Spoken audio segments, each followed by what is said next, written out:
오늘도 계속해서 우리가 저번 시간에 이어서 창세기에 나오는 하나님의 말씀을 전하고 있습니다. 오늘 우리가 너무나 잘 알고 있는 가인과 아벨, 그렇죠? 드라마에서도 이거를 다루기도 하고 드라마 제목으로도 이 가인과 아벨을 사용하기도 해서 일반 사람들도 되게 익숙하게 알고 있는 내용입니다. 아담과 하와는 에덴 동산에서 선악과를 따먹고 쫓겨나게 됩니다. 그에 따른 형벌을 받으면서 이 땅에서 살아가고 있어요. 그러던 중 아담과 하와는 하나님께서 명령하신 생육하고 번성하라는 그 하나님의 말씀대로 자식을 낳으면서 그 명령을 지키며 살아갑니다. 이것을 보면 우리가 잘 생각해보면 한번 우리가 죄를 지었다고 해서 인생이 끝난 것은 아니다라는 겁니다. 하나님과 가장 닮은 아담도 죄를 지었는데 하나님과 우리는 더 많은 죄를 지으면서 살아가겠죠. 그렇지만 죄를 지었다고 해서 하나님의 사랑을 받지 못한다라는 것도 아니고 나의 죄 때문에 하나님께서 나를 더 이상 사랑하지 않는 것도 아니다라는 겁니다. 또한 죄를 지었기 때문에 더 이상 하나님의 명령대로 살아갈 수 없는 것도 아니에요. 오늘 아담과 하와는 하나님의 명령을 듣지 않는 죄를 지었지만 아담과 하와는 다시금 하나님의 명령을 지키면서 살아가고 있습니다. 그것이 오늘 1절에 보여주는 내용이죠. 자식을 낳는 일입니다. 우리의 자식들이 이렇게 다 하지만 여러분이 자식을 낳았다는 것은 하나님의 명령대로 잘 살고 있다는 것을 의미하고 있습니다.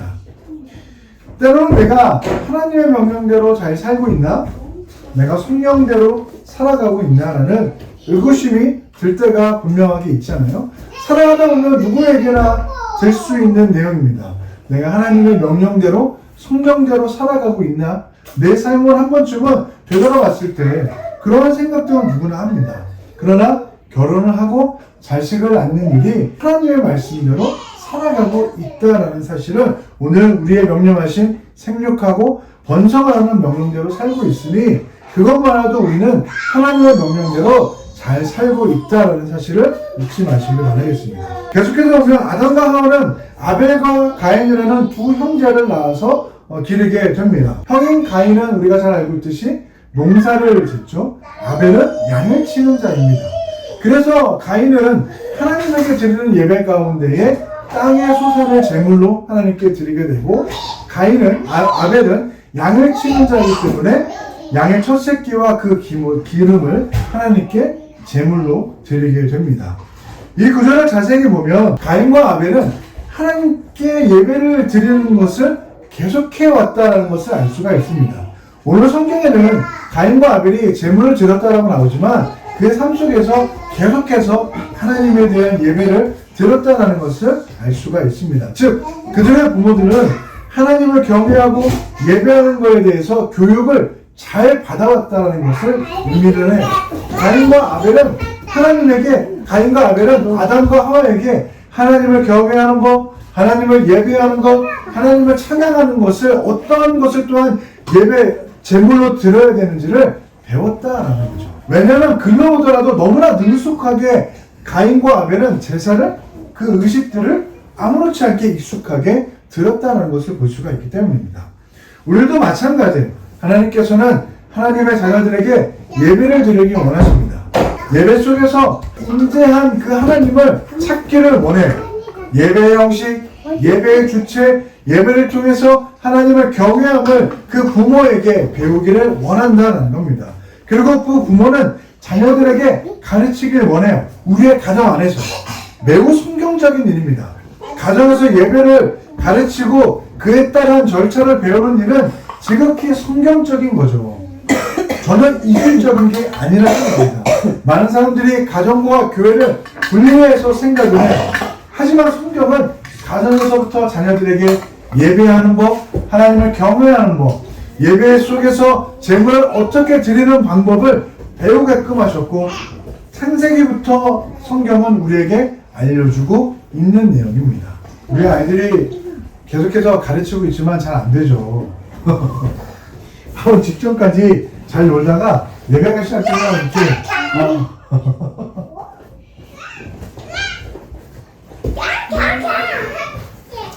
괜찮아요. 그 외국인 친구들이 인스타나 이런 거 본다 그랬잖아요. 그래서 DM이나 뭐 이렇게 댓글로만 남겨요. 이렇게 설교를 하고 찬양할 때 아이들이 뛰노는 게 너무 좋대요.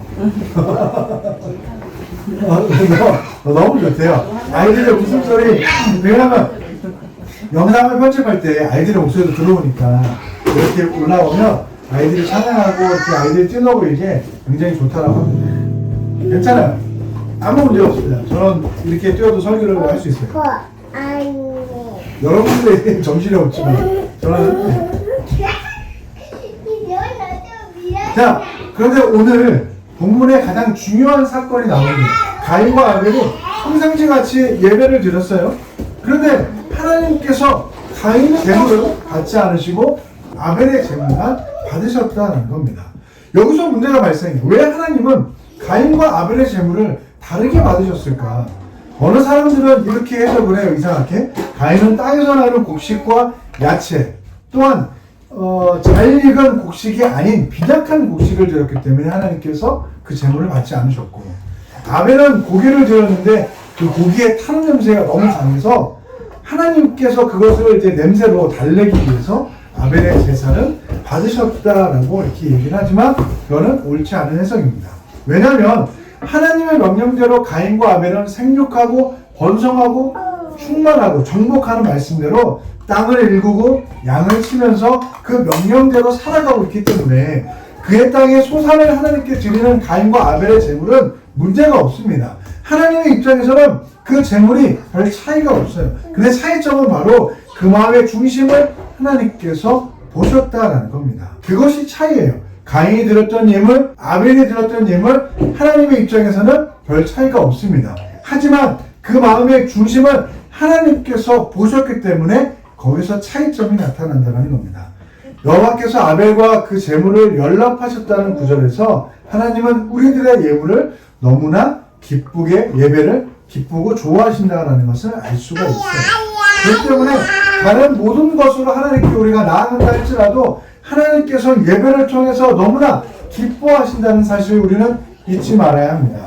그러한 이유로 사무엘상 우리 16장 17절에 이렇게 이야기를 하죠. 사람은 외적으로 보거니와 하나님은 사람의 중심을 감찰하신다라고 말씀을 합니다. 그러므로 사람들이 진정으로 마음에 들리는 것 외에 하나님께서 그 행위를 인정하지 않는다라는 겁니다. 그래서 진실되고 선한 마음 속에서 나오지 않는 예배를 드리게 되면 사람의 눈에는 그것이 아름답고 놀라웠게 보일지 모르지만 그것은 하나님께서 악한 자의 예배로 여기시고 거절하시며 그 예배는 싫어하신다는 겁니다. 그래서 가인과 아벨의 제물을 놓고 봤을 때는 둘 다 아주 흠이 없는 말씀대로 드렸던 가장 귀한 제물이었습니다. 하지만 아벨의 제물은 하나님께서 기쁘게 받으셨고 가인의 제물을 받지 않으셨다라는 것은 가인이 그동안 예배를 드림에 있어서 그 마음의 중심이 믿음으로 나아가는 순결함이 아니라 위선자들과 같은 습관적으로 드려지는 예배와 제물이 되었기 때문에 그 중심을 보신 하나님께서는 가인의 제물을 받지 않으셨다는 겁니다. 형식적으로 드려지는 그 예배, 마치 죄의 탕감처럼 맡겨놓은 것처럼 예배를 한번 드리면 나의 죄가 한번 없어지는 것처럼 하나님은 어떤 그 노함에 진정시키는 하나의 도구로 우리는 예배가 사용되어져서는 안 된다는 겁니다. 우리의 삶 가운데 이 가인과 아벨의 모습처럼 이런 순간이 있지 않나요? 우리가 늘 가인은 똑같이 하나님께 예배를 드려왔습니다. 평상시처럼. 하지만 그 예배를 드림에 있어서 그 마음의 중심이 믿음으로 나아가는 순결함이 아니라 위선자들, 습관적으로 드려지는 예배, 그러한 제물의 모습이 되었기 때문에 그 중심을 보신 하나님께서는 그 예배를 받지 않으셨다는 거죠. 그런데 가인의 모습이 이상합니다. 5절에 보면 가인의 분하여 안색이 변화했다라고 합니다. 가인은 자신의 지은 죄를 보고 회개하는 것이 아니라 내가 그동안 드려왔던 모든 것에 지금의 감정을 끌고 와서 하나님에게 불만을 표출하고 있는 죄를 짓고 있는 모습을 가인이 보였다는 거죠. 그래서 자신의 마음의 상태를 계속해서 점검해 보는 것이 중요합니다. 예배는 하나님이 오실 때까지 끝까지 우리가 드려야 되는 거죠. 내 마음속의 중심의 마음속에서 믿음을 드려야 되는 겁니다. 그러한 예배를 아벨은 계속해서 간직해왔던 것이고, 가인은 어느 순간 자신의 마음속에 순결함과 순수한 믿음을 잃어버린 상태가 되어서 그 모습으로 드려지는 그 예배, 그 제물을 하나님께서는 기뻐하지 않으셨다는 겁니다.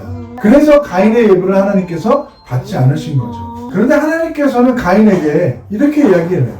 6절과 7절에 여호와께서 가인에게 이르시되 내가 궁을 하면 어찌 되느냐, 안색이 변하게 되면 어찌 되느냐, 내가 선을 행하며 어찌 낯을 주지 못하느냐, 선을 행하지 아니하면 죄가 문에 엎드려 있느니라. 죄가 너를 원하나 너는 죄를 다스릴지니라 라고 말씀을 합니다. 하나님께서는 이미 가인의 마음속에 자리 잡은 죄를 알고 계셨습니다. 그래서 그 죄를 다스려야 된다는 것도 가르쳐줘요. 하지만 가인은 그 죄를 버리고 다스리는 것이 아니라 그 죄를 따라가는 마음의 상태, 행동으로 나오게 되면서 가인이 동생 아벨을 죽이는 인류 최초의 살인, 그것도 최초 친족 살인이 나오게 되는 겁니다. 우리는 죄를 멀리해야 합니다. 만약 죄가 우리 안에 들어왔다면 선을 행하려고 노력을 해야 되며 죄를 버리려고 노력해야 되고 죄를 다스려 버릴 줄 알아야 합니다. 그것을 순간 놓치는 순간 죄는 어마어마하게 나의 삶에 들어와서 눈덩이처럼 그 죄가 커져서 내가 감당할 수 없는 상태까지 몰게 될 것입니다. 가인의 재물을 받지 않는 것은 아주 작은 것이에요.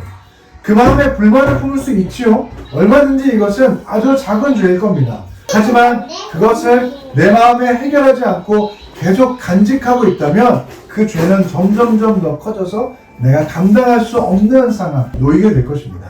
오늘 설교의 제목, 이것을 얘기하기 위해서 여기까지 끌고 왔어요. 1+1은 2잖아요. 하나 더하기 2.